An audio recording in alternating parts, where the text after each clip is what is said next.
This episode of Cognitive Dissonance is brought to you by AdamandEve.com. Just go to AdamandEve.com and type in glory. That's GLORY at checkout, and you'll get 50% off almost any item, a free sex swing, and free shipping. Be advised that this show is not for children, the faint of heart, or the easily offended. The explicit tag is there for a reason.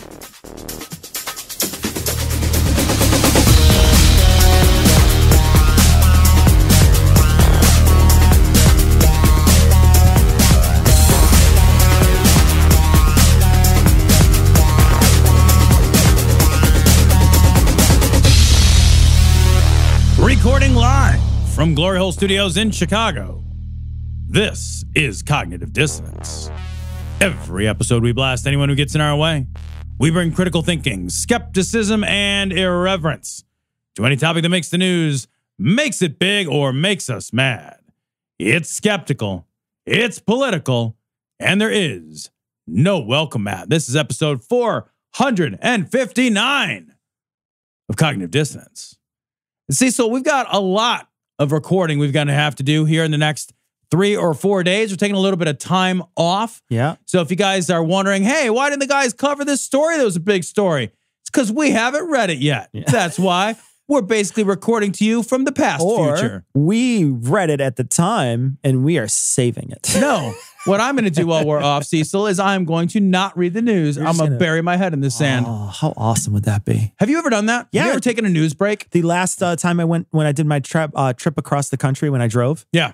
I did not, because there's not a lot of good Wi-Fi where I was going. So I stayed away where I consume mostly online media for news. Yeah. I don't watch TV.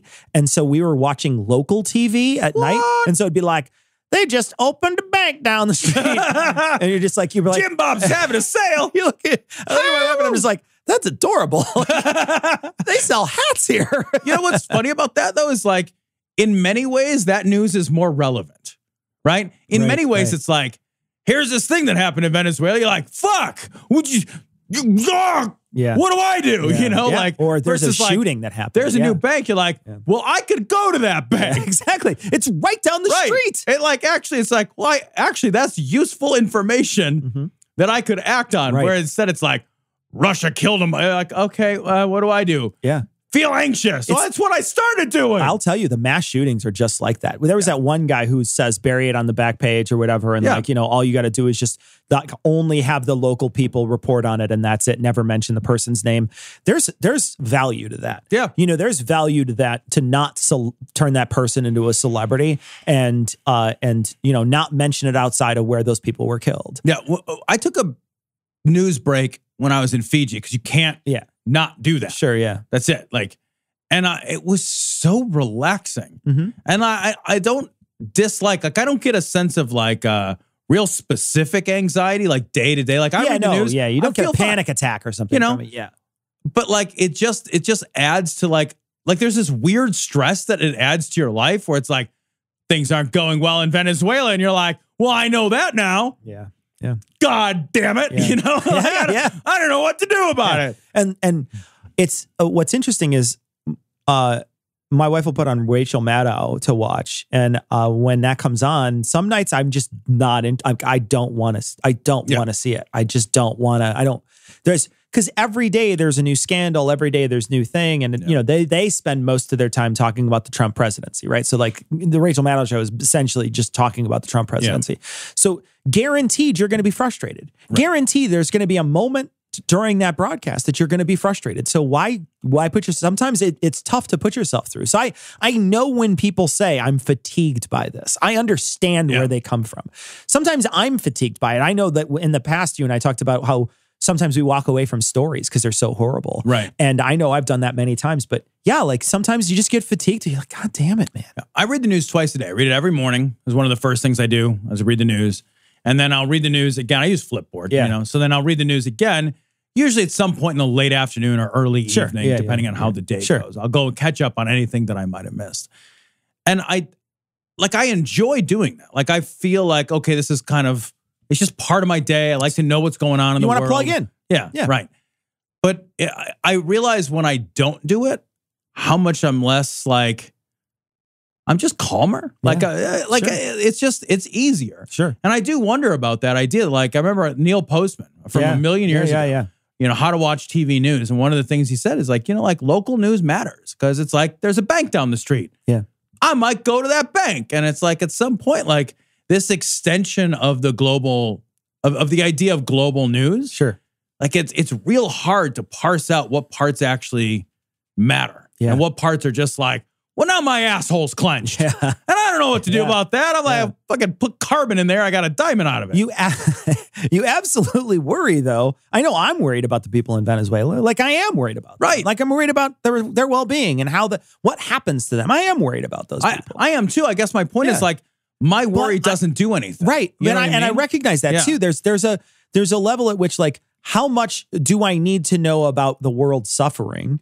How much ignorance is bliss in some ways, and how much should I be informed about this stuff to help do something if I can? Right. And I was there's a balancing act there. And I was thinking like, if I have 100 caring about shit units in my life, if I spent them all locally, would I affect more change?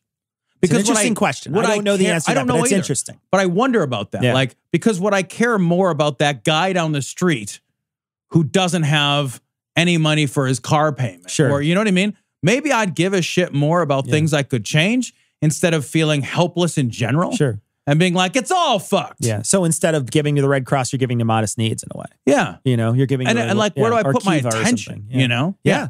Because I wonder if at some point you just don't do anything because it's all too much. Because you're tired. Yeah. Because you're tired. Right. Yeah.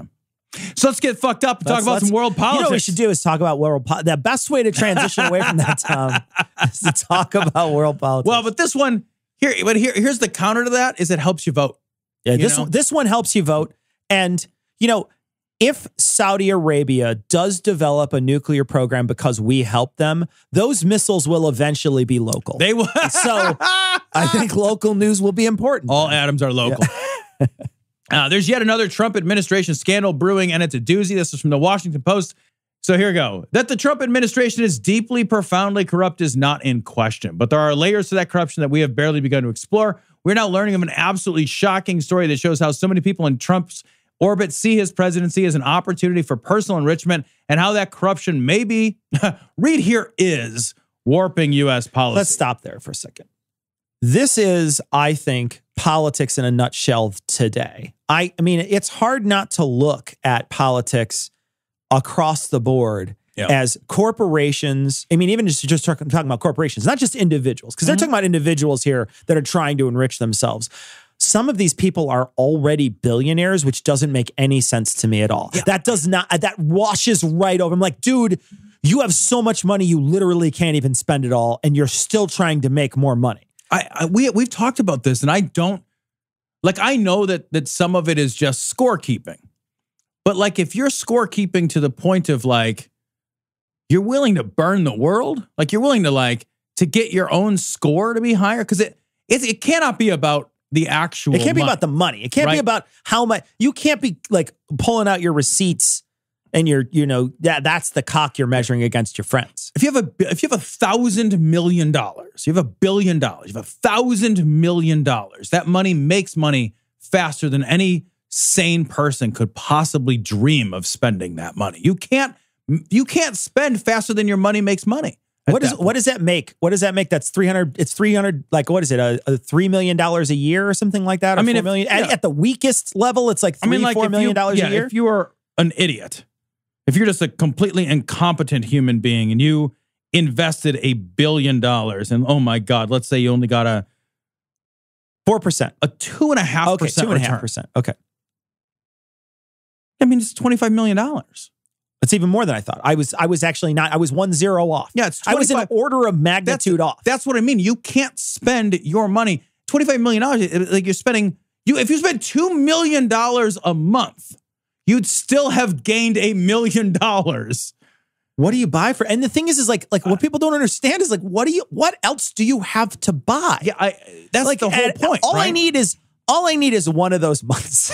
Yeah. All I need is a month like that. And I can basically, so patrons, if you're listening, all I need is one $25 million one $25 million patron. And I will tell you, $25 million patron, I will do things for that money. I'll suck your dick on TV. I will. Like, I don't care at all. I'll eat your ass without baby wipes. I'm telling you right now, $25 million is a lot of money. I'll let you brand your name with a fucking curling iron onto my ass. Cigarettes. I don't care. Cigarette. $25 million? You could dye cigarettes out on the head of my cock. Are you kidding me? $25 million? I'll tell you what. The answer is yes, and I'm not concerned about your question. And I know the people that are judging me right now and being like, oh, like, just ask yourself, $25 million is more money than you or your family could spend, ever. I have been just waiting for a chance to sell out. It's just that nobody's willing to buy. George, I know you listen because I hung up on that one lady one time, George Soros. So I know $25 million to you don't even have to think about it. So just one-time patron, George, be a $25 million patron just one time. Well, wait, don't we want a $50 million patron? Because we go splitsies, you and I. All I need is one $25 million. Are you going to kill me? We're going to Hunger Games that shit in the studio. Oh! I'm going to tie a shotgun to the door. 2 men enter, 1 man. You don't even tell me. We get the patron. You don't mention. I open the door. I delete the email. Ba-doom. I'm laying there dying, and I'm like, congratulations. No, I hire Ian to kill you. He jumps out of a bush and he throws a throwing star in your back. I just see Ian on my back, and I'm just like, walking around for like 3 days, just like, he's so clingy. This guy's like, walks up to you, he's like, I don't want to alarm you, but you got hipsters. My shirt feels tight. Was my shirt over tight? It's like jump in the shower with him, still like hitting us. He's still trying to hit you. I will say it's not just individuals though, right? Like it's corporations do this. They enrich themselves by convincing politicians through large donations and all this other lobbying stuff to do things for them. Yeah. They got guys for this. I got a guy for this. I got a guy I can go ask. If you want to ask, like, is our children learning? Like, is our politics corrupt? I love that. Is our children learning? Like, if you want to ask, like how corrupt are our politics? You just have to talk about the existence of a lobbying group. Yeah. Oh, what do? Well, I work for ABC Corp, or a conglomerate of similar industry corps. And what we do is we give a shit ton of money in campaign contributions, and in exchange, we get an audience with the king. We get to, I get to sit in your court. Right. Yeah. Well, that seems like that's bribery. Yeah. Well, no. What we call it is a contribution. No. Well, can I spend that contribution? Yeah, pretty much like on virtually anything you want. Yeah. There's plenty of loopholes for you to think about all the write-offs. It's like, well, this is for my business expense, and I have to travel to all the cool places. Home. I'm going to give a speech. Here. Right. Yeah. Come the fuck on. I don't know if this is true, but I thought I heard, I was talking to somebody who was going to be a lobbyist. Like that was their plan. They were going to school and they were going to be a lobbyist. And they were saying something, there's a really like weird, esoteric rules around what lobbyists can and can't do. And like one of them is you can buy someone's lunch, but you can't sit down and eat it. So you could buy them like a food cart lunch, I guess. I don't know. I couldn't figure out what it meant. So can you buy somebody a food truck? Yeah. Just buy them the food truck? You just buy them a food truck. Okay, or Senator, you could eat their ass. That's the other thing that you could do too, I guess. I know you don't like Mexicans, but I bought you a taco truck. I tossed your salad. It's fine. So. But, corporations do this all. And it's so funny because there's plenty of ways to enrich yourself. Getting money out of politics, I think, changes politics in a drastic way. And the thing is that makes me laugh is like, it's not a challenging, it's like so many of these things, right? It's a challenging problem to fix in that the people who would be responsible for fixing it don't have an incentive to fix it. Yeah, there's no incentive. Yeah. It's not intellectually challenging to fix, right? Like the solutions are readily at hand. It's not like when Trump was like, nobody ever knew how hard health insurance was. Did you guys know that we had a problem with healthcare? It's not like that at all. No. It's super easy. It's not difficult. It's super easy. These are you could put like 3 or 4 common sense solutions in place and fix 99% pretty easy. of it. Yeah. So I keep reading. We begin with a company called IP3 International. IP3. IP figures very heavily in the Trump administration. Described as, quote, a private company that has assembled a consortium of other U.S. companies to build nuclear power plants in Saudi Arabia. IP3, which has an all-star team of former generals and federal officials on its staff and board. Isn't that crazy? Let's just stop there for a second. Former generals and officials, Trump officials, on the staff and board. Yeah. What does that say? I mean, like they basically jumped ship. This happens all the time in politics. Oh, yeah. Somebody jumps ship from their job that they had for, Mitch McConnell will be on a board somewhere, some conservative all these company. guys turn into lobbyists, yeah, right? He's going to be, or he's going to be like the CFO of some company. You know what I mean? Like they're going to have him do something. He's going to get paid an obscene amount of money. Well, I mean, think about how valuable somebody with all those connections are. Yeah. I mean, like they basically walk into a company. They're like, I am networked. I'm a walking LinkedIn. I am so fucking networked. Yeah. I'm so networked, I'm mad as hell, and I'm not going to take it anymore. That's how fucking networked I am. I'm mad as hell. I'm not going to take it anymore. I'm so networked, I've fucking plugged into the Matrix and learned Kung Fu this afternoon. That's how fucking networked I am. My new name is Cisco. That's how I can dance. I'm so networked, I have 404 tattooed on my stomach. All-star team of former generals and federal officials on its staff and board is pushing hard on the Trump administration to approve its plan to build these reactors despite the lengthy process required to transfer nuclear technology abroad. And according to the Oversight Committee's report, they had help.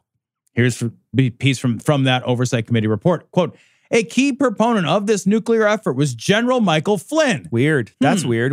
Where's he at now? No good times. Okay. Yeah. Has he been sentenced yet or no? I don't know if he's been sentenced. I remember that they put his sentencing off because the guy was so mad at him, he was just going to basically shoot him in the face. I remember this. Do you remember? He's like, I'm so mad. It's like when you're like so mad at your kids, you're like, hold me back from going in that room before I fucking kill. I will ground that kid until he turns dead. That's how fucking long he will be gone. I will take away the fucking breaker that feeds electricity to his room, and I will beat him from 3 to 4:30 every day. I will take away the breaker that feeds electricity to his life support system. I'm so mad at him. Right? Who described himself in filings as an advisor to a subsidiary of IP3, Iron Bridge Group. This is the other thing, is these companies have companies, right? And that allows for a tremendous amount of obfuscation when it comes to protection. Yep. From June 2016 to December of 2016. At the same time he was serving as Donald Trump's national security advisor. I inserted the in case you're wondering about editorialization. Sick. Yeah. Or whatever. I don't know. During the presidential campaign and the presidential transition, and according to whistleblowers, General Flynn continued to advocate for the adoption of the IP3 plan, not only during the transition, but even after he had joined the White House as President Trump's national security advisor. Again, my voice going up in anger and incredulity is the only portion of editorializing. Yeah, the font. And they didn't do all caps at the end there. Right. Yeah, they should have, because, oh my God. What the fuck, man? Yeah. So, this is from the piece again. So, Flynn is working with this company while he's also working for the Trump campaign and transition. He then gets into the White House and has a chance to push the company's plan to build dozens of nuclear plants in Saudi Arabia. We have a relationship with Saudi Arabia, which is and has been, since I have been politically aware, almost impossible to understand. Saudi Arabia is one of the worst countries on earth. Yeah. Like, I'll say this without any hesitation. Saudi Arabia is, in almost every conceivable way, as bad as North Korea. Yeah, absolutely. Worse than Iran. Yep. It is a country that is oppressive to the point of near farcical. It is a horror. And it has gotten nothing but, I mean, I'll give you the greatest example, right? If you want an example of how awful this country is and how preferential we treat them, despite the fact that they are one of the worst nations on earth. 19 of their citizens flew fucking planes into our buildings, and we attacked Afghanistan instead. We attacked a different country. Right? 19 of their citizens were engaged, were the hostage takers and the hijackers of 9/11. 19 Saudi Arabians. And we said, that's cool. Why don't you guys all get on these airplanes and leave our country safely? I know that Osama bin Laden was actually a Saudi Arabian citizen. Yeah. And instead of any repercussions at all to Saudi Arabia, we're like, well, what we'd like to do is buy your oil. Yeah. And don't worry about it. We'll beat up your brother. We'll go up to the Taliban. Yeah. You know, when 19 people dissect a building downtown, 19 of their citizens dissected Khashoggi. Yeah. We didn't do anything about it. We didn't do anything about it. We just said, well, I'm not sure. And the reason why isn't because Trump is stupid. The reason why is because Trump has been told by everybody that you can't fucking burn that bridge. Yeah. So he probably doesn't even care. I don't know if he cares or not. I don't know either. But it doesn't matter. Because they're never going to burn that bridge. I don't know that caring is a thing that even enters into that equation. Yeah. Saudi Arabia is the most oppressive and protected regime on earth. Because the other major oppressive regimes are nowhere near as well protected as Saudi Arabia. Saudi Arabia lives outside the normal international controls around humanitarian events. Yeah. They have a witch brigade there or whatever. They're an awful country. Yeah. Half of their population is systematically oppressed. Yeah. And we're just like, yeah, but they got a lot of oil. Yeah, they're real rich. And they're real rich because we give them money. Yeah. And then for their fucking oil. And then we turn around and beg for their money back for these fucking nuclear reactors. Yeah. We're going to give a country from which all of these terrorists came. We're going to give them nuclear reactors. How many of the fucking 9/11 hijackers were from Iran? Yeah. Well, that's a great question, right? Twitch about it's a great question. It's a great question because we went out of our way to squash the deal with Iran, which was keeping them out of the suitcase nuke business. Right. That deal was actually showing that we could keep them out of that business. But instead, we put them right back in it because we pulled all that shit. We said, no. Now, the rest of the world still wants to keep them in it. So the rest of the world did not follow suit with Donald Trump. They're just like, nope, we're going to still trade and do shit with you because we want to make sure that you stay out of the suitcase nuke business. Right. But you're looking at a bunch of guys here that work for the Trump administration, a bunch of former fucking generals who should fucking know better. Mm-hmm. They're willing to trade because these guys are all old. These are all old fuckers. They're willing to trade all this shit for some money now. Give me some money now. This is a reverse mortgage on the rest of us. Yeah, right. That's what it is. They're reverse mortgaging the world because they're going to put nuclear weapons possibly. Now, it's just right now, it's just nuclear technology to understand power plants, right? But that bridge, that technological bridge is really, really low. Yeah. That's always been the concern that we had that same concern in Iran. But where's the oversight, though? Right. That's the difference, right? The oversight was there to pay attention to them, and that all reports were pointing to that oversight was working. Now, where's the oversight? Because this is a trusted ally. Where's the oversight? Who's the next suitcase nuke that makes its way into Israel that all these people jerk off on? I am literally unable to understand how we can use the word ally and Saudi Arabia in the same sentence, and everybody isn't outraged. Like Saudi Arabia's war in Yemen has created one of the worst humanitarian crises of my lifetime. We'll never hear about it here. We never hear about it because Saudi Arabia backs it. Yep. And somehow they're like totally our buddy. And I've been thinking about this over the last few weeks. I kind of don't get it. I kind of got it in the 90s when we were like, well, we buy a lot of oil. Yeah. But we're becoming increasingly oil independent. So now I'm baffled, right? Now there's a part of me that's looking around like there's a lot more oil than there was in the 90s. We've a lot more ways to extract oil from the world. There's not more oil. Please don't send me your fucking emails about how it's a finite resource. But there is more available oil. We found more. Right. Yes, there's more available for us to grab. So I really don't want that email. You're going to get really don't want it. Somebody, if you're going to send it to Tom@dissonancepod.com. That doesn't even, is that even an email? Tom, I was just trying to save you. Oh, I appreciate it. I was just trying to save you, bro. Send it to Ian@dissonancepod.com. Fuck off, Ian. That is an email. But like, I don't understand why we would even like, we don't need you anymore. If the rationale before was a rationale of pragmatism. I think you're looking at it like a country, though. You should be looking at it like individuals. Individuals run this country. Individuals are the ones who decide our policy. And those individuals can become very rich if they're friends with Saudi Arabia. And those individuals are the ones who choose our policy. And that's how you've got to start looking at it. It's not good for us as a country because we don't care as a country. What we care as individuals who are part of an administration. Isn't that amazing? I think that's how you got to look at it. Yeah. These guys are, they're like, yeah, I can enrich myself with this relationship with these evil fucking people. Yeah. They are evil. Oh, yeah. Saudi Arabia is an evil, like there's no equivocation that we should ever have. They chased a girl that was trying to leave their country. They chased her to another country to try to fucking, and they dragged her back. They hog-tied her back on the airplane. And she's living on a farm somewhere in Saudi Arabia. Very happy. Whatever. All the time. She goes to school and stuff. I mean, we are unwilling as a nation to condemn Saudi Arabia as an evil country. No, yeah. And I don't, and it's baffling to me. Is it because they're rich and they have nice shit? It's because you can be evil and have nice shit. It's because they help people out here, I think, that are, they can pay them money. Like, it's real easy to condemn, like, North Korea, right? Because they're all poor. And there's a part of us that's like, it's not working. And there's a part that I think, like, looks at Saudi Arabia and is like, well, it's working, you know? There's a lot of wealth there. The country is working, you know? That's because that's how we measure. We measure whether something is good. As if it's wealthy. Right. There's plenty of things that are wealthy that are not worth it. Yeah. This is also from that Oversight Committee report.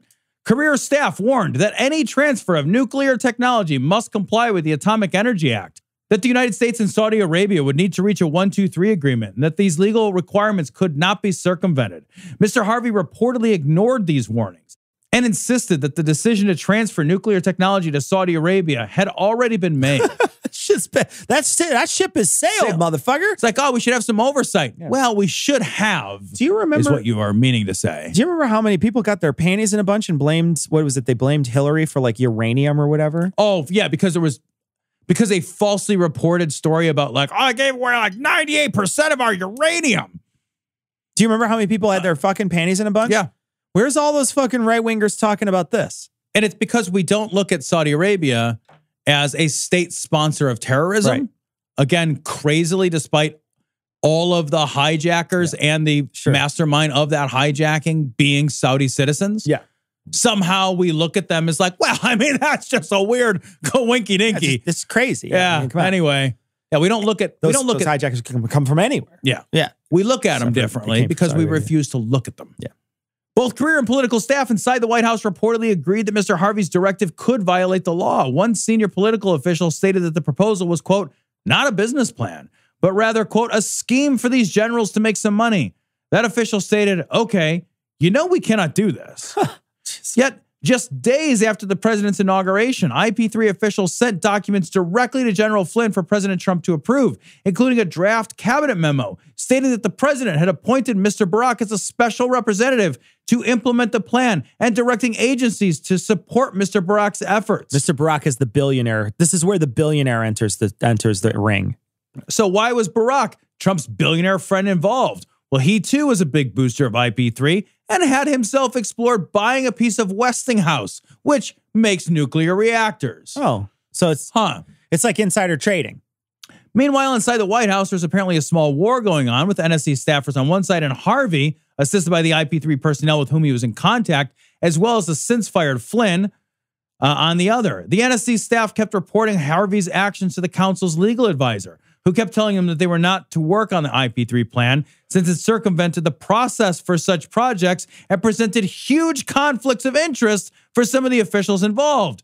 But not everyone got the message. Here's an account from a March 15, 2017 meeting involving Deputy National Security Advisor KT McFarland. Quote, Ms. McFarland stated that Mr. Barack had done an amazing job managing President Trump's inaugural committee and raising donations for Mr. Trump. She noted that Mr. Barack had long-standing and extensive business ties across the Middle East. Ms. McFarland stated that President Trump told Mr. Barack that he could lead implementation of the Middle East Marshall Plan. Also, Rick Gaetz, I know. Also, Rick Gaetz, the former deputy to Trump campaign chairman Paul Manafort, an admitted criminal, and a cooperator with special counsel Robert S. Mueller III's investigation, was by now working for Barack and helping to set this whole thing up. In January of 2018, Brookfield Business Partners, a subsidiary of Brookfield Asset Management, announced its plans to acquire Westinghouse Electric for $4.6 billion. Westinghouse Electric is the bankrupt nuclear services company that is part of IP3's proposed consortium to build nuclear reactors in Saudi Arabia, and which stands to benefit from the Middle East Marshall Plan. In August of 2018, Brookfield Asset Management purchased a partnership stake in 666 Fifth Avenue, a building owned by Jared Kushner's family company. Oh, that's just unreal. And they're going to go on here in a second to tell you about how this building was just they massively overpaid for this building. It's a money sink. It's a money sink. Yeah. And then they wind up paying a ton of money at the height of the real estate bubble. They paid for this. And then this Brookfield agreed to a 99-year lease paid all up front. Yeah. So that doesn't sound shady. All right. So this building that's underwater, they're like, don't worry, we'll basically buy it because a lot of property is effectively bought with 99-year leases. That's how you buy property in like Hawaii, for example, and in many metropolitan areas. Chicago has 99-year leases. So they're leaseholds that are bought and sold instead of fee simple interest, which are bought and sold. I see. So it's just a different mechanism to bandy back and forth property, right? So it's just a distinction. In case you aren't aware, 666 Fifth Avenue in New York isn't just any building. It's the building that nearly destroyed the Kushner family's business, a building for which they massively overpaid to the tune of $1.8 billion at the height of the real estate bubble, and one they've been trying for years to unload to get rid of the crushing debt that it took to buy it. Brookfield agreed to purchase a 99-year lease on the building, paid all up front. And for all intents and purposes, this was a bailout of Kushner companies. Now, we can't say for sure why Brookfield bailed out the Kushners. Maybe it was just a smart business decision. Maybe it had nothing to do with the potential for Westinghouse Electric to build nuclear reactors in Saudi Arabia, or Kushner's influence with the president and his friendship with Saudi Crown Prince Mohammed bin Salman. But this issue is being discussed in the White House to this day. Quote, on February 12, 2019, it was reported that President Trump participated in a White House meeting with private nuclear power developers initiated by IP3 International. The meeting was reported to include discussions about U.S. efforts to secure agreements to share U.S. nuclear technology with Middle East nations, including Jordan and Saudi Arabia. Jesus fucking Christ. Participants reportedly included Rear Admiral Hewitt and General Keane from IP3, as well as representatives from Westinghouse, General Electric, Exelon, NewScale, TerraPower, Lightbridge, AECOM, BWXT, Centrus Energy Corp, and X Energy. Those all sound like companies that sell fucking products for snowboarding, don't they? Like the fucking X Games providers. Nah, get an X Energy drink. It's amazing. It's got bear claws in it. Radium. Even before Trump got elected, people with dollar signs in their eyes have swarmed around him, knowing that the rules and laws, and this is really important, were no longer going to be an impediment to cashing in. And in this case, even as senior White House officials were warning that the whole thing violated the law, they pressed on. After all, there's a potential for millions or even billions of dollars to be made. That, I think, is the part of this article that, like, beyond just the fact that we're all deeply, deeply less safe with a nuclear empowered, no matter how that works, empowered Saudi Arabia, despite the fact that that is aggressively against our national best interests, against international peace interests. Once Trump got in, people recognized, like, okay, the rules don't apply. The fact that he is dishonest, the fact that he is corrupt, the fact that he has business ties which have never been dissolved since he took office, the fact that he's still tied internationally to many foreign nations, this basically meant like he could be used. Yeah. He could be leveraged because money is more important than anything else. And as soon as you have a president that can be leveraged by the interests of international companies and international consortiums, our interests as a people, our interests as citizens are being subverted. And I know it's not hilarious, but it's really upsetting. It's upsetting. But you know, it's because we look at all the different stuff that comes out on Trump, all the different little things that pop out on Trump, all these little scandals that pop up. And I feel like these scandals exist because he's so easy to manipulate, right? Yeah. He's so easy because he's, like you say, he's got his finger in all these pies and, you know, and he's got people peeing on whatever, you know what I mean? Like he's easy to exploit. Stormy Daniels, you know, he's like a walking seven deadly sins, right? Yeah. He's like sloth and greed and, you know, and lust. And he's all of these things. And that makes him so easy to manipulate. And people just find a way to do it. And there's so many people that are just ringing the register bell, just click, click, click, and getting rich off of this. They're gonna, especially if any of this stuff goes through. I'm glad that the Washington Post is reporting on this, so all of us at least get to know about it maybe before some real things happen. But how many times has this been reported beforehand? And this has been going on for a couple years now. Yeah. And this is the first time I'm hearing about it. I do want to point out one thing, though. They use a term in this that I absolutely love, and I just want to read it aloud. It says, Harvey was later fired by Flynn's successor and then went to work for Trump lickspittle Representative Devin Nunes. I know that they love to throw around the cuck word, but lickspittle is so much better than cuck. Yeah. It's so much better. Lickspittle should be the new word that you call these people. That's a great love word. it. Oh, I love it. Oh my gosh. There's nothing better than that. There's no better way to say toady and really kind of give like some visceralness. Oh, it's such a good word. Yeah. That word has viscosity. I like it. Do you like to fuck? Well, the guys at Cognitive Dissonance want to help you out. It doesn't matter if you fuck yourself, someone else, or lots of someone else's. Their sponsor, AdamandEve.com, has all kinds of things to make fucking more interesting and more fun. Right now at AdamandEve.com, if you type in Glory at checkout, you get 50% off almost any item, a free sex swing, and free shipping. AdamandEve.com. Treat your genitals to a good time. This story is from Right Wing Watch. This is Laura Loomer. It's almost like Democrats want little girls to get raped. It's almost and I like read that and I thought, what do you mean almost? It's very true. Wait, no, that's not. It's very true. That's horrible. All right. So this is on Bill Mitchell's show. He has two ladies on it, Laura Loomer and Karen Turk. Can I just say real quick? Nobody in the world looks as smug as Bill Mitchell. Know. Bill Mitchell has this cat that caught the canary look all the time. Yeah. He's just smug as a motherfucker. I just fuck my neighbor's cat look and they didn't find out. Every time. Yeah. All right. So this is Bill Mitchell from his show. Your Voice, the Silent Majority. God, what a terrible name. Oh, my God. Well, look, for all of us who were watching the State of the Union the other night, the thing that really stuck out the most to me was just watching the facial expressions of the Democrat candidates when Donald Trump was talking about how, look, you guys, we've really curbed human trafficking. Look, guys, we've increased harsher penalties for people who rape and abuse women. And then the Democrats were just shaking their head and they were all sad about that. It's almost like they want people in this country. They want little girls to get raped. Or it's almost like you've literally done nothing to curb human trafficking. Sure. And I don't think that there are federal penalties for rape. Like rape is a crime which is prosecuted at the state level. Rape is not a federal crime. Yeah. So the president himself cannot institute any federal sentencing guidelines to make the sentences harsher for rapists. It'd be like it's a stupid fucking thing to say. Well, it'd be like if they were saying, like, look, the president was up there saying he fist fought all the Nazis in the world and gave them a 5-figure death punch and all their heads exploded. And you just shook your head. So that means you want to sign up for the SS. Yeah, right. Because you didn't believe what our president had to say. You are therefore on the other side. It's just so funny. It's exactly right. And the other thing, too, is, and I'll just be honest about this. False equivalency. It's so stupid. I don't believe anything he says as my default position. Yeah, right.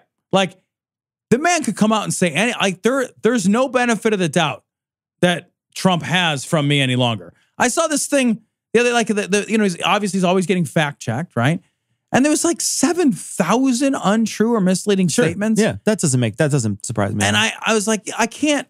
The benefit of the doubt, I don't care what you say. Yeah, maybe I'm even wrong. Yeah, maybe he has curbed human trafficking.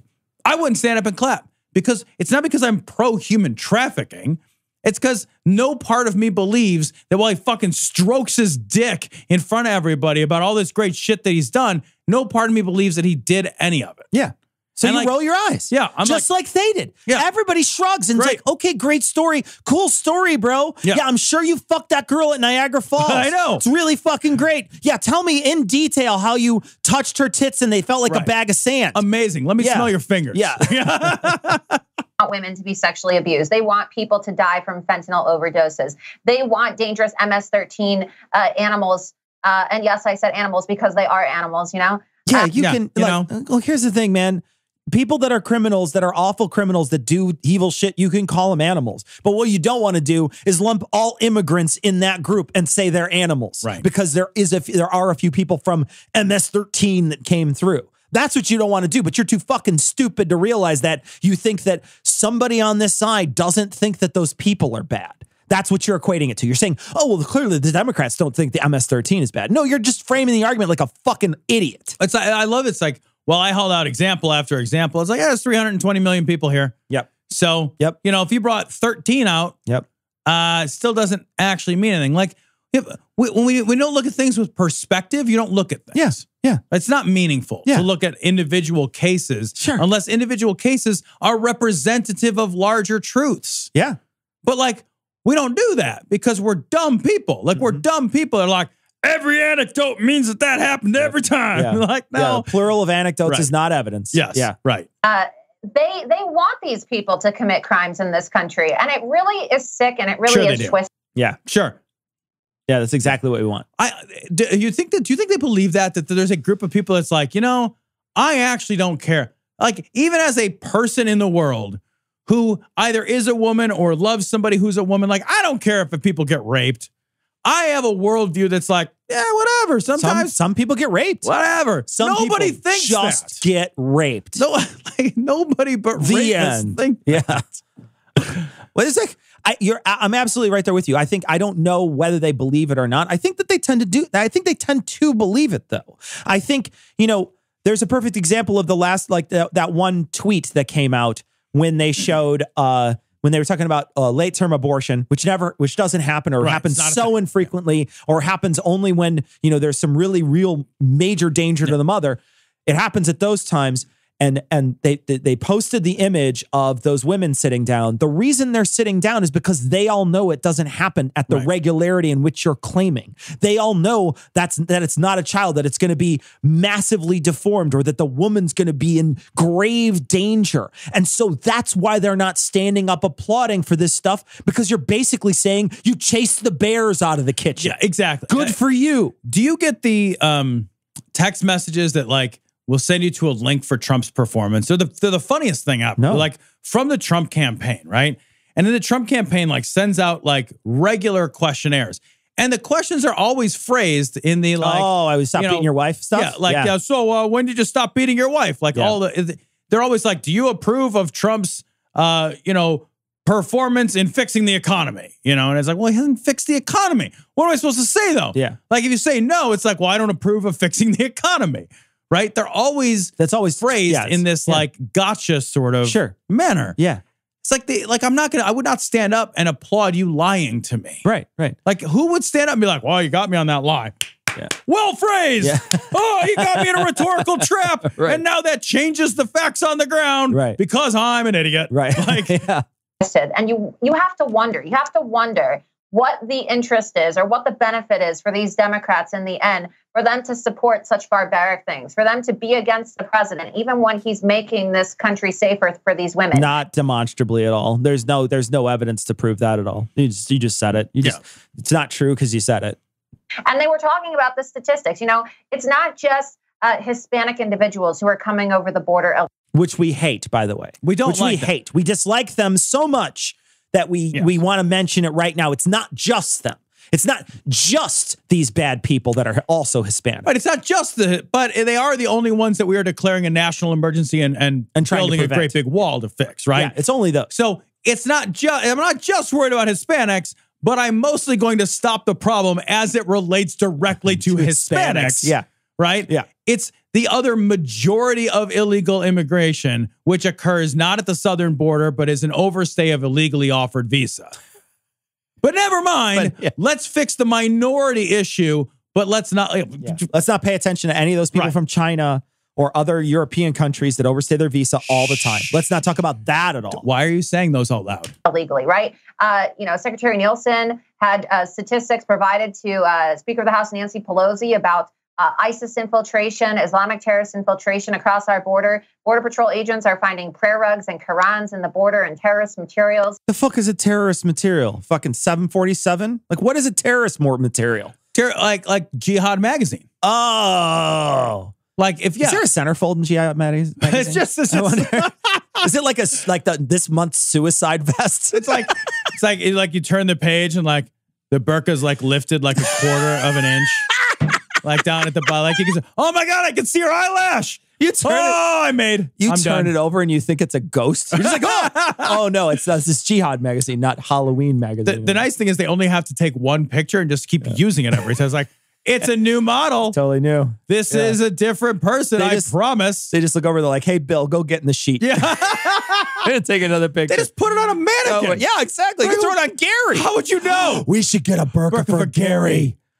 Oh my gosh. That's the greatest thing we've both ever said. That's the most fucking awful thing we've ever done. I'm buying a burqa tonight on the company credit card for Gary. I can't wait to have a burqa shipped to my house and find out how that affects my... You know what I can't wait for? I can't wait to keep cookies enabled and go shopping for a burqa and find out what crazy shit happens to my online life. Your wife's gonna find a burqa in the back seat. Like, who are you seeing? Well, I'm not seeing much of her. No, I mean, you are. Here's her burqa. That's a different walk of shame, I'll tell you what. And Nancy Pelosi had, what did she say? She said, I reject your facts. I reject your facts. So it's very sinister. It's very evil. Right. And this is why. She probably rejects them because they have a history of not being true. They're just not true. Right. Like, I don't even remember, Cecil, it's gotten so bad, I don't remember what the article was relating to anymore. But I read something this last week where Jim Acosta was arguing with Trump about something, and I can't remember what the substance was, but he was basically like, you don't believe your own department's statistics. Oh, yeah, I saw this, yeah. And Trump was like, well, I look at a lot of statistics. And Acosta was like, well, which ones are you specifically referring to? And he's like, I look at a lot of them. And he's like, but you're not looking at the Department of Homeland Security statistics on this issue. And Trump was like, next question, fake news. I read all the newspapers. Right. Yeah, exactly. It's the same fucking argument. So it's like, I again, like the benefit of the doubt is not there. Yeah. All of them. I reject your numbers because you probably made them up. Yeah, that's exactly it. Trump should just declare a state of emergency, because it is an absolute state of emergency in this country when you have leading members of the Democrat Party who are opposed to stopping human trafficking, opposed to keeping Americans safe from drug overdoses, opposed to stopping human trafficking and sexual crimes against young girls. You said human trafficking like 3 times in a row. Also, they're not opposed to these things, you stupid idiot. What they're talking about is like you think about it. It's like, okay, here's my plan, Tom. To stop human trafficking, I am going to give all the ICE people, the people who work for ICE, I'm going to give them butterfly nets. And I'm going to give them these butterflies, and they're going to run around and they're going to catch every human trafficker they see with these butterfly nets. And then you look at me, you're like, that's fucking stupid. I'm not paying for that. You're like, you're for human trafficking. No, I'm for fucking not funding your butterfly nets because they're stupid. That's what I'm not for. Well, but yeah, because no. I mean, because the counter to that is, well, but if you let 1,000 people in and one of them is a human trafficker and I didn't catch that person, then, that I could have stopped that human trafficking if I let nobody in. It's the zero-sum argument. Let none of them in at all. Yeah, no, that's exactly it, right? Yeah, and then you avoid, and like it's the abstinence only of immigration. Exactly. Yeah, and it's funny because like, yes, it is technically true. Like, I'm not going to fight against that. Like, it's technically true. If we close all of our borders and let nobody else in, then nobody from outside will ever do a bad. Yeah. Right? So, yeah absolutely. Is that true? Yes. Is that a practical reality that we live within? And is that a reality we even want? Like, are we willing to actually pay the consequences for doing that? Both in terms of what it means about us ethically and like what it would mean for us economically. And the answer is no. Yeah. But we pretend that this is this like binary argument. Or, I mean, like, what if you let one person in and they chewed and spit their gum upon the sidewalk? And you're just like, okay. Yeah. Yeah. All right. That would suck. I would hate to step in. I'd be gooey. And I would be that would be unpleasant. Yeah. But like, we don't have to have the argument like we're babies. Yeah. Well, it's what is insane to me is that, all the things you just said, absolutely true. We would turn away people that are looking for refugee status here in the United States. They don't give a shit. They don't fucking care. They don't give a shit. These are people who are fleeing violence in their country, coming to try to find a safe place.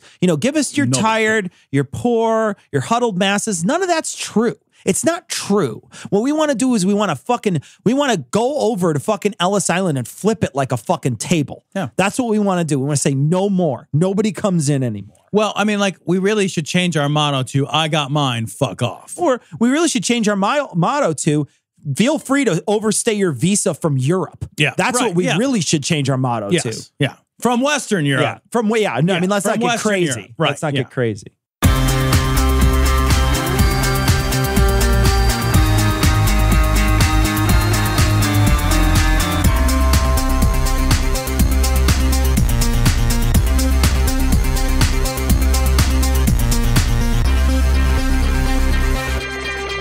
Welcome back to our continuation of Vulgarity for Charity. We're still plugging along here and trying to get through all these roasts we have stockpiled. And this week, we're going to get some help. So welcome back to the show, the scathing, godless skepticrats, Heath, Eli, and Noah. I hate God so much. I hate him. I just hate him. So good to be here. It's our whole thing.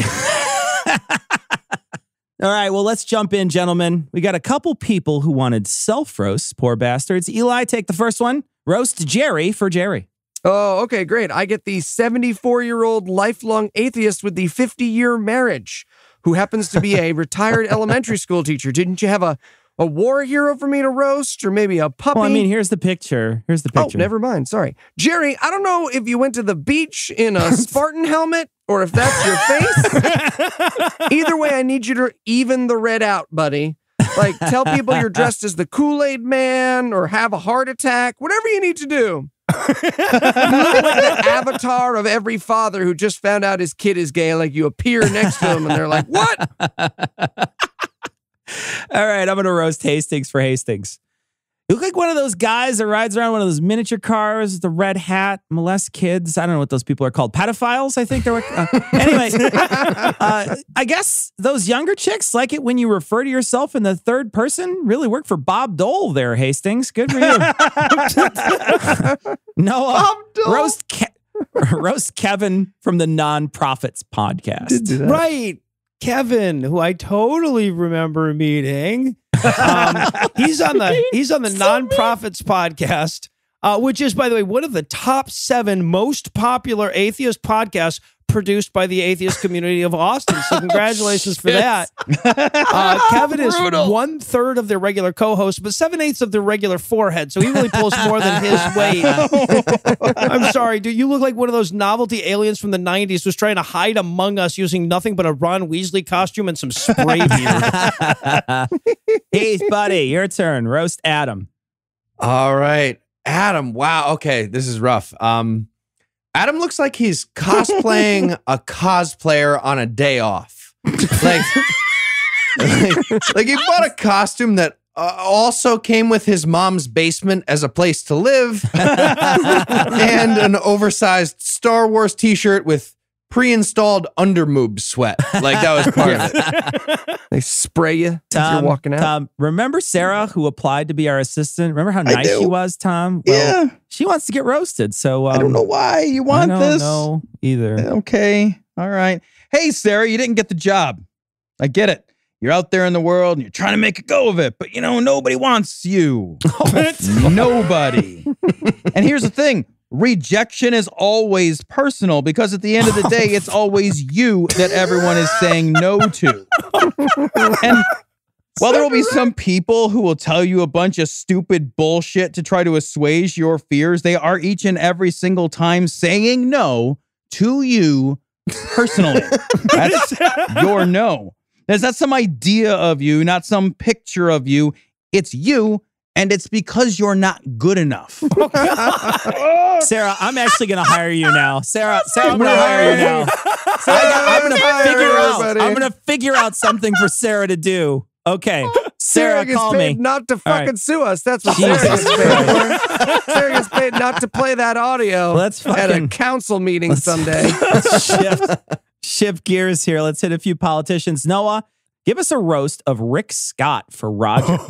Wow. Good pick, Roger. Yeah. You gave me Max Headroom's skeleton. This is going to be so easy. All right. So if you're wondering how Rick Scott maintains his deserted island physique, I should remind you that he still carries a lot of guilt from biting off Frodo's finger. They were friends once. Jesus Christ. That man looks like if Dildo could get leukemia. It can. All right. Next public servant. Washington Representative Matt Shea for Daniel. Go for it, Eli. Oh, Matt Shea. Matt Shea looks like Alan Tudyk went into pedophilia instead of acting. Like, y'all might remember Shea for his Holy War manifesto that got uncovered, but I Google imaged him. He looks like the only place he wreaks havoc is the breakfast buffet. So, stay away from the croissants and you're good. Heath, how about Kansas Secretary of State Chris Kobach for Floyd? Fantastic pick, Floyd. Chris Kobach. Wow. Okay. He looks like Stifler's racist uncle. Like a spokesmodel for the Proud Boys Senior Auxiliary. I feel like he's about to sell me just for proud men hair coloring. Tom, Senator Josh Hawley for Sarah. All right. Josh Hawley looks like that smiling MAGA hat kid and like he's from Missouri. Like, imagine that. What would that be like? Having to live your whole life knowing that you were from Missouri and that was on purpose. Because for real, he graduated from Yale and then moved back to Missouri. What are you hiding, Josh? All right, I'll go after Jacob Rees-Mogg for Allison. Jacob Rees-Mogg looks like a younger Richard Dawkins with an eating disorder. He's like only slightly more xenophobic, though. So, yeah. All right, here we go. Time for another lightning round.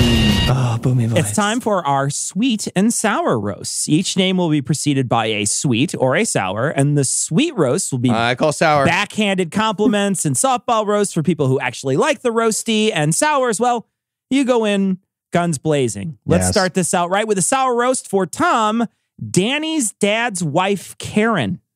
All right, this one's for you, Karen. Karen, I hope you hear this, and I hope you take this to heart, because every morning that you wake up, the world is a little worse for having you in it. You're the human version of a tick. You're a nuisance. Your contribution to the world is only for people to see you and argue amongst themselves about the best way to remove you from their lives with as little damage as possible.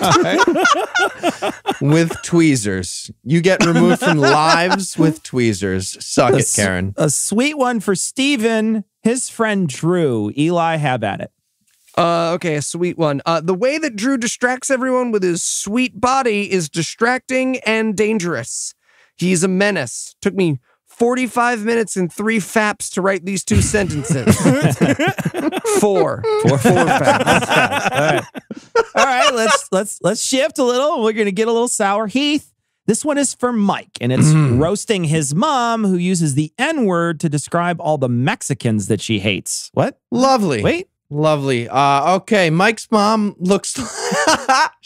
she looks like Alfred E. Newman became a security guard at a segregated bingo hall. Like, she's definitely about to tell someone our streets, even though nobody asked her anything. She's just yelling our streets. Noah, you haven't gone yet, so show your sweet side to Jessica's sister, Sonia. I have a sweet side. Okay. Jesus, see, how sweet can I be to a person who looks like Ross Perot in drag? Okay. You look like a Ferengi, but you wear it well. They're strong, proud race. The Ferengi. Look at my Ferengi chart. You left a toothache, Noah, for sure. Okay, so let's rip in on David's brother Jonathan. Then give him a sour one. Okay, first of all, his name is Jonathan, and he wants people to use all of those syllables. Fuck you. And what's more, he looks like that. He looks like if the top button was a person, right? Like amalgamated all the people you've ever met that fell for an MLM into one human. This is what you'd get, Jonathan. Top button was a person. That is such a good one. Top button was a person. It's really good. That's so good. All right, time to turn on the sweetness. I'll take this roast of Laura's husband. Laura, I have a soft spot for dudes with long hair and beards, and judging by this photo, your husband has a lot of soft spots too. He looks like he's excited to talk about a quilting class he just enrolled in. All right. Tom, get sour on Elvin Engineer's parent. All right, well, I've got a bit of a sore spot for bad parents because being a good parent isn't hard work. We say it is, but it's not. It's not. It's occasionally a lot of work. It's often unwelcome work. It's frequently boring work, but it is not hard work. It's not a massive amount of effort to hit the minimum, to be around, to be loving, to avoid overt cruelty, to be present for those moments that matter, to offer solace and comfort in the advice of a life lived, offered without judgment to those yet to live their own. Seriously, this is easy shit. That sounds exhausting. You can't break a sweat doing it. You literally can't, and it probably takes less than an hour a day to hit that minimum. And when even that hour is too much, when even the minimum is too much for you, it is because you are less than minimum. It's because deep in the very center of you, there is only a hollow. You are the human equivalent of a shitty chocolate rabbit. You crack and you break and you fall It's a apart weird example. because you are a worthless fucking mess that isn't worth the effort to discard.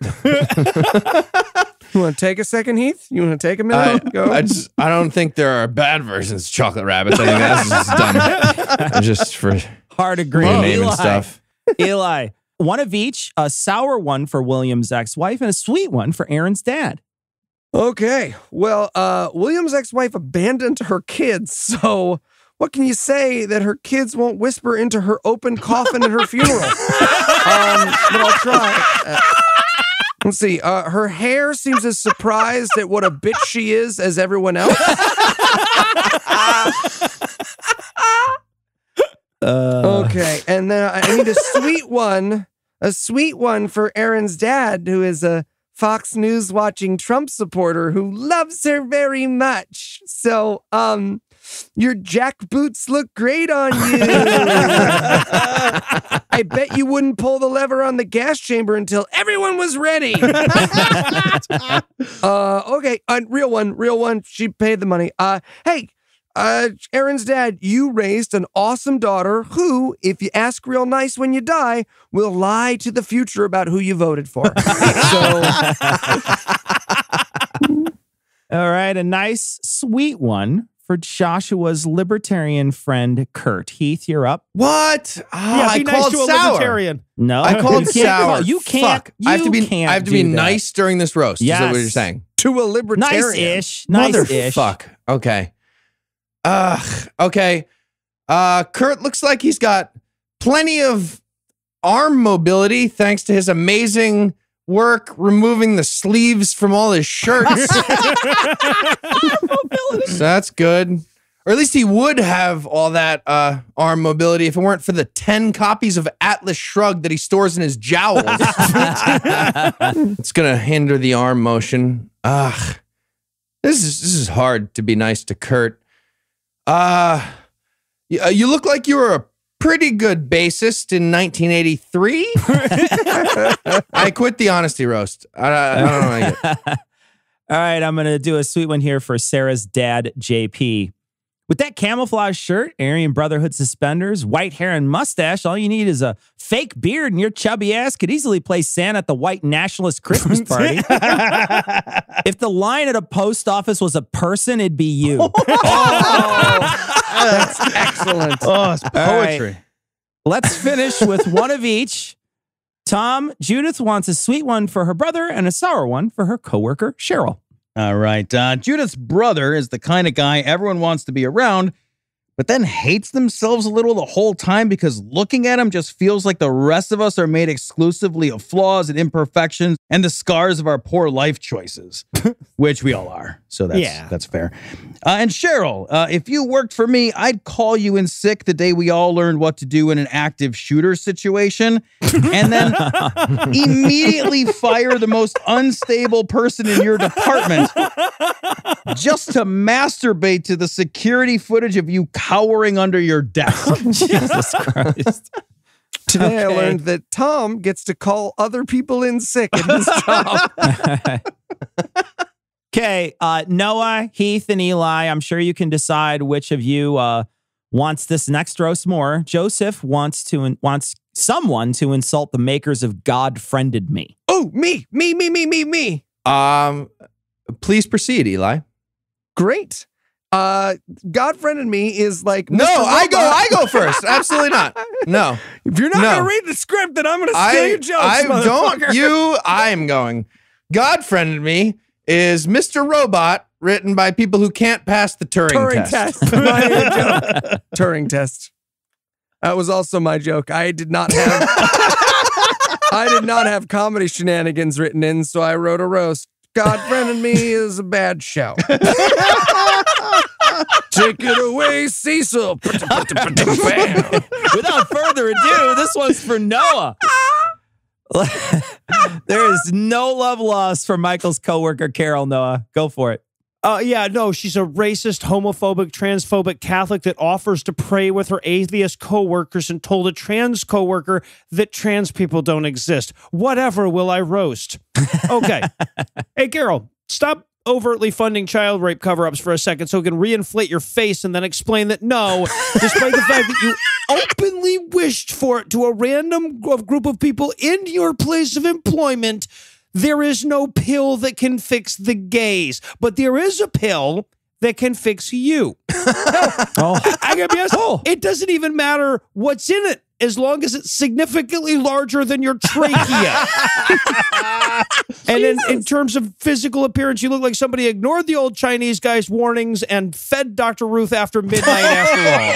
That's amazing. It's so good.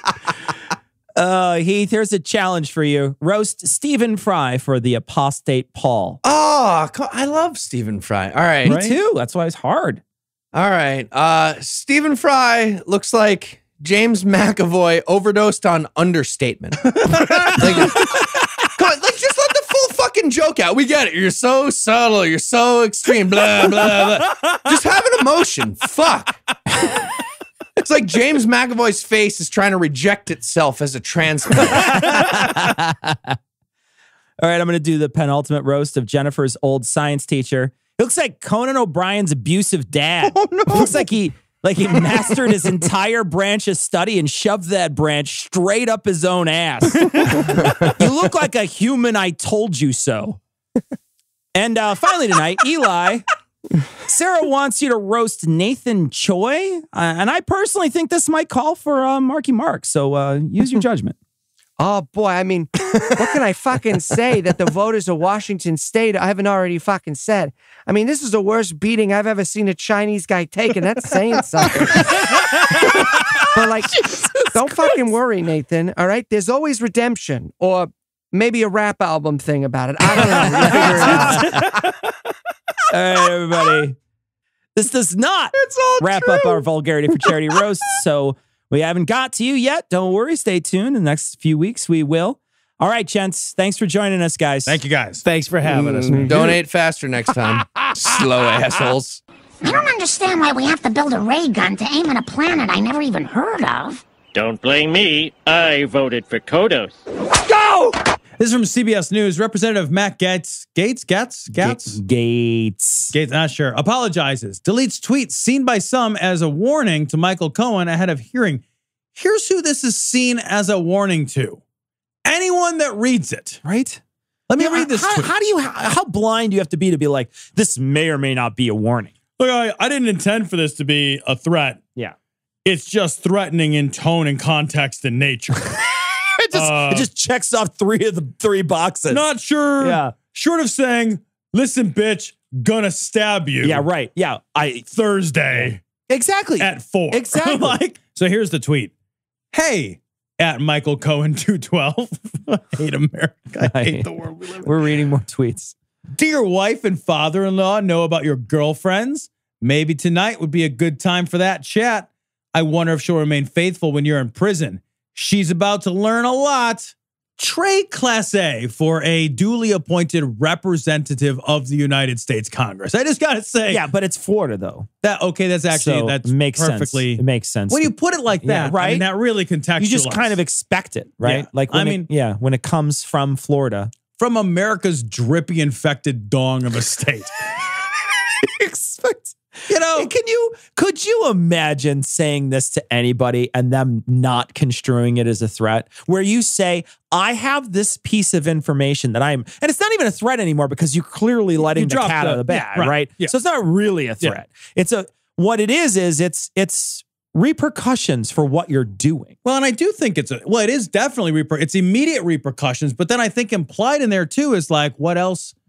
You be careful when you testify. Because what else do I maybe know about you? Like, what other parts of my life, that's true of your too, life, right? Yeah, that's implied in there, right? Yeah, and like this is what's like. I know politics are war, but like at this point, we're like, I'm going to ruin your personal life if you say the true things you know about the president. Yeah. Oh, I should back off on the potentially true things. The United States people, like the citizens, deserve to know less about the inner workings of the government because that dude's fucking around on his wife. What's interesting is that he's immediately already being investigated by the Florida bar. So that's, I think, is great that there's repercussions for it. Because immediately after this happened, a bunch of people were tweeting back and forth, were just basically like, that's a crime. Yeah. You can't do that. You can't do that anymore. You know, you're doing it on a public forum. Like, are these people so stupid? Short answer, yes. Or do they think they can just get away with it? And I think long that's answer also long, yes. Just both yeses. Like, it's funny because like at some point, the answer is, yeah, we can get away with a lot of shit because nobody seems held accountable. Yeah. You know?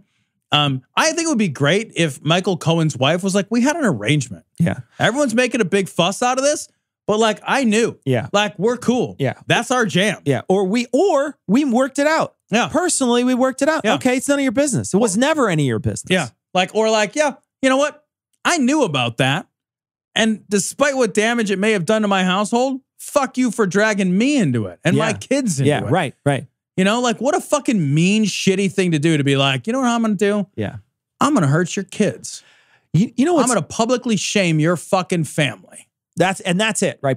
It's a public shaming. Yeah. And they're hoping to drum up all the rest of the people to get more public shaming on. Right. You know, it's a really interesting thing that was happening today. I watched part of the Cohen testimony, I guess, is what he's just doing like a little Q&A with Congress right now. So he's doing an AMA. Yeah, he's doing an AMA. Michael Cohen, ask me anything. Here we go.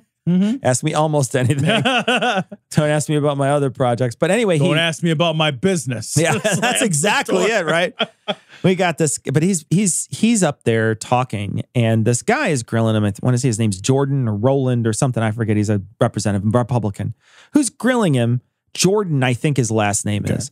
And so he's grilling him, and he keeps on bringing up. He's like, so you did this in this time, and you lied about it, and was that for you, or did you do that for the president? And he's like, I did it for myself. And then he brings up another time that he lied, and you know he's caught, and it's clearly caught. And he says, did you do that for the president? He's like, no, I didn't do that for the president. And he keeps on doing it over and over and over again. And at one point, the guy's asking him questions where Cohen says, I don't know how this is supposed to help me or the president. Like, it's just like, I don't know who is helping. Like, I don't understand what they're talking about. But basically there's two things that he's saying. The one is that he's saying, look, you're a liar, right? Yeah. So we can't trust you, right? So that's the number one thing.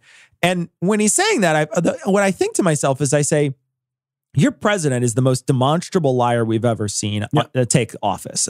7,000 falsehoods since he's taken office, I think is the number. Oh, I mean, who's counting? Actually, a lot of people are counting. PolitiFact. Yeah, but there's 7,000 falsehoods or something like that. And so that's an immense amount of falsehoods that he's spitting out. Well, no, hold on. To be fair, he's had 2 years. That's only like he's racked up a few. Yeah. He's racked up a few. But so that's the one thing. And then the other thing is like, who else do you think would be part of a criminal lying enterprise than a criminal liar? Who else? Who are we going to get in here to testify that a guy who's, we say, a criminal who has lied constantly, are we going to get like a Girl Scout in here to testify against him? Is that who he confided in? Did he confide in somebody like, no, he confided in another criminal. Right. That's who he confided in. If you want someone to lie for you, you have to employ a liar for that. Yeah. Like you can't employ like a non-liar to be your lying guy. Exactly. You can't employ a guy whose belt goes off and sounds like it's a fucking whirring device every time he lies. We're like, every time he fucking, it's not an alarm that goes off. Right. It's so funny. It's like, well, we shouldn't pay attention to that guy. He lies and cheats on his wife. What does he know about Donald Trump? This guy right over here. Feel like very confused by this.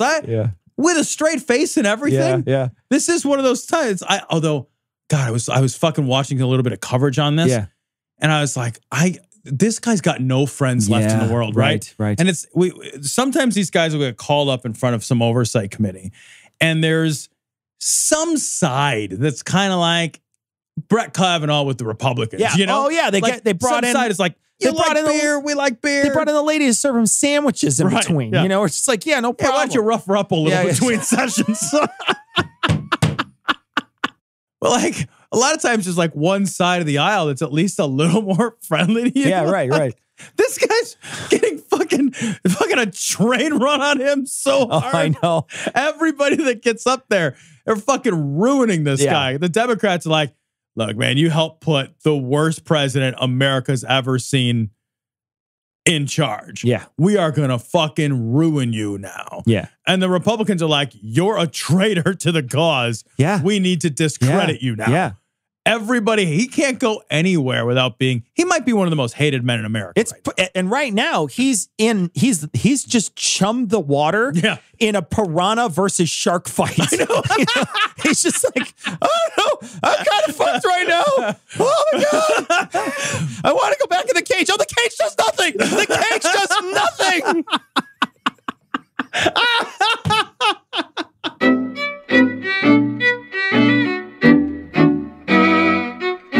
I want to thank our friends at Citation Needed for joining us today. Also, they do Skepticrat, God Awful Movies, and Scathing Atheist, but those are lesser known podcasts.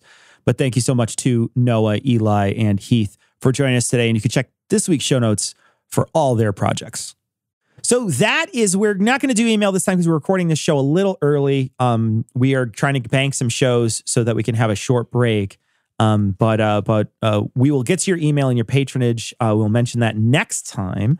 Remember that if you would like to become a patron, all you have to do is go to dissonancepod.com, or you can go to patreon.com/dissonancepod. And you can sign up to be a patron on a per episode basis, as little as $1 an episode. We love our patrons. We try to do extra content for our patrons. There's currently, I would say, dozens, if not maybe close to 100 of extra hours on Patreon right now of just extra shows, extras that we've done. So you get tons of extra content if you join, and you can start downloading that stuff right away. And we'll be friends with you. We will. Personal friends. Friends with you. Like you can come to Cecil's house for dinner. You can. Yeah, you can. I will give you Tom's address. That's not what I meant. Well, that's going to wrap it up for this week. We're going to leave you like we always do with the Skeptic's Creed. Credulity is not a virtue. It's fortune cookie cutter, mommy issue, hypno-Babylon bullshit. Couched in scientician, double bubble, toil and trouble, pseudo quasi alternative, acupunctuating, pressurized, stereogram, pyramidal, free energy healing, watered downward spiral, brain deadpan sales pitch, late night info docutainment. Leo, Pisces, cancer cures, detox, reflex, foot massage, death in towers, tarot cards, psychic healing, crystal balls, Bigfoot, Yeti, aliens, churches, mosques and synagogues, temples, dragons, giant worms, Atlantis, dolphins, truthers, birthers, witches, wizards, vaccine nuts, shaman healers, evangelists, conspiracy, doublespeak, stigmata, nonsense. Expose your sides. Thrust your hands, bloody, evidential, conclusive. Doubt even this.